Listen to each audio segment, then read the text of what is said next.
Students, welcome to चिकित्सक revolution. आज का टॉपिक हमारा है how to top in board exam. आपके बोर्ड एग्जाम आने को है, हाथ पे है और काफी आप इसके लेकर के थोड़ी सी टेंशन में भी है, तो रहना भी जरूरी है। अब नहीं रहेंगे तो कब? आपने तो लगातार 10 महीना 12 महीना आपने खूब मस्ती किया, खूब पबजी खेला, खूब फ्री फायर खेला, है ना। लेकिन अब बारी है आपके लिए क्या, थोड़ी सी एग्जाम पे फोकस करने की, क्योंकि अब हमारे पास समय नहीं है। तो कोई बात नहीं है, हम लेके आए हैं आपके लिए क्या कि कैसे टॉप एग्जाम में आप अच्छी राइटिंग लिखें। देखिए, पहला क्या है, पहला पॉइंट है गुड हैंड राइटिंग। आपकी लिखावट खूबसूरत नहीं, बहुत खूबसूरत होनी चाहिए। मतलब क्या, जो आप लिख रहे हैं साफ सुथरा लिखें। साफ सुथरा का मतलब कि आपने लिखा, अब आप ही नहीं पढ़ पाए हैं तो मैं क्या पढ़ पाऊंगा या और ही क्या पढ़ पाएंगे। देखिए, एग्जाम सेंटर में आप जाएंगे, लेकिन एग्जामिनर के पास ना आप जाएंगे, ना हम जाएंगे, ना आपके फ्रेंड जाएंगे, ना आपके फ्रेंड आ जाएगा और ना आपके पेरेंट्स जाएंगे। तो कौन जाएगा? आपकी जो लिखावट लिखा गया कॉपी है, जो लिखा गया ब्लैंक पेज पे जो लिखा गया आंसर है, वही आपके एग्जामिनर के पास जाएगा। तो क्यों नहीं इसी में अच्छे से लिखा जाए क्या? देखिए, तो पहला पॉइंट क्या है, आपकी राइटिंग बहुत ही खूबसूरत होनी चाहिए कि आप लिखे तो कम से कम हम पढ़ सकें। ओके, जो कि साफ और सुथरा होनी चाहिए। Number 2, to the point answer. Exam में पूछ रहा है what is the dominance law of Mendel, तो आप लॉ ऑफ डोमिनेंस को ही लिखें, ना कि घुसा दिए हैं सेग्रीगेशन को और घुसा दिए हैं आप क्या लॉ ऑफ इंडिपेंडेंट असॉर्टमेंट घुसा दिए हैं। नहीं, जो पूछा जाए टू द पॉइंट। अगर आपसे पूछा जाता है कि what is the chemical reaction, तो आप केमिकल रिएक्शन का आंसर लिखें। पूछा जा रहा है कि right the all steps of amoeba in nutrition, तो बस वही लिखें। यानी कि बात करना है मुद्दे की। तो क्या टू द पॉइंट आंसर देनी है आपको।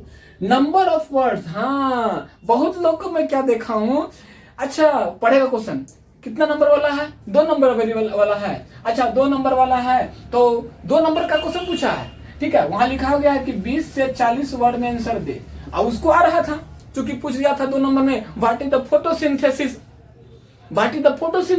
तो वो बंदा क्या कर रहा है, अब चूंकि उसको अच्छे से आता है फोटोसिंथेसिस, वो डिफिनेशन भी जानता है, डायग्राम भी जानता है, रिएक्शन भी जानता है, रॉ मटेरियल्स का नाम भी जानता है, तो वो क्या करेगा पता है, 20 का 40 नहीं, इसको लिखेगा कितना 120 से 150 वर्ड में घिस देगा और कॉपी जाएगा भर और जाएगा खुश हो। एग्जामिनर भी देगा नंबर, लेकिन देगा कितना नंबर, 2 ही नंबर मिलेगा।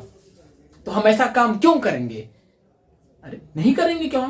क्योंकि हम वही लिखेंगे जितना पूछा जाए और जितना वर्ड में कहा जाए। तो इसका भी ध्यान रखना है, ठीक है।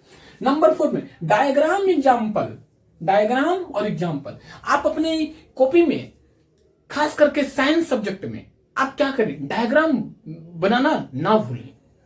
कैसे भी डायग्राम हो, जो भी डायग्राम हो, जैसे आपको पूछा जाए मेल रिप्रोडक्टिव सिस्टम के बारे में लिखें, तो थोड़ी सी कोशिश करें कि थोड़ा सा आप मेल रिप्रोडक्टिव सिस्टम का डायग्राम को बना दें, फीमेल रिप्रोडक्टिव सिस्टम को डायग्राम बना दें। थोड़ी सी अगर नेफ्रॉन के बारे में पूछता है तो नेफ्रॉन में डायग्राम बना दें। इससे क्या होगा, वे ऑफ रिप्रेजेंटेशन, और एग्जामिनर को लगेगा कि बंदा या बंदी पढ़ने वाली है और खुद से लिखने वाली है, और इसलिए वो नंबर देने वाला भी है या वाली है।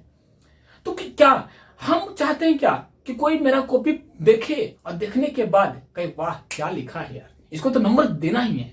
तो ये होना चाहिए। तो डायग्राम, एग्जाम्पल का एग्जाम्पल याद रखिए, एग्जाम्पल देना बहुत जरूरी है। अब जैसे पूछा व्हाट इज स्कैवेंजर, तो आप स्कैवेंजर को आप डिफाइन कीजिए, डिफाइन करने के बाद एग्जाम्पल भी लिखिए। आपसे पूछता है कि एरोबिक रिस्पायरेशन और एनारोबिक रिस्पायरेशन, तो आप एरोबिक में क्या क्या है उसको लिखें, प्रोडक्ट क्या बनेगा, और एनारोबिक में क्या प्रोडक्ट बनेगा उसका लिखें। यानी कि आपको एग्जाम्पल पे फोकस करना होगा। नंबर 5 है some symbol are used in copy. अगर आप अपने कॉपी में कुछ सिंबल का इस्तेमाल करते हैं, जैसे कि आपने सिंबल कहने का मतलब क्या हुआ, जैसे कि कोई वर्ड्स गड़बड़ा गया तो आप क्या करते हो, एरो को दिखा दिए ऊपर, तो इसका मतलब क्या हुआ, यहाँ वर्ड कुछ छूट गया था इसलिए बंदा दिखा रहा है ऊपर। कॉपी में आप जैसे लिखते हैं तो कॉपी में साथ में ये भी सकते हैं PTO, मतलब प्लीज टर्न ओवर। आप कहना चाह रहे हैं कि क्या गलत हो गया है। फिर आप कुछ जैसे कि आपको आगे दिखाना है तो आप इस तरह का कर सकते हैं, कॉमा का ध्यान रखें। तो ये सब चीजें हैं जो आप नंबर को गेन कर सकते हैं। एक अच्छा एग्जामिनर देखेगा आपकी कॉपी को तो कहेगा नहीं, बंदा या बंदी मोर इंटेलिजेंट दिमाग से। तो ये टिप्स को जरूर अपनाएं।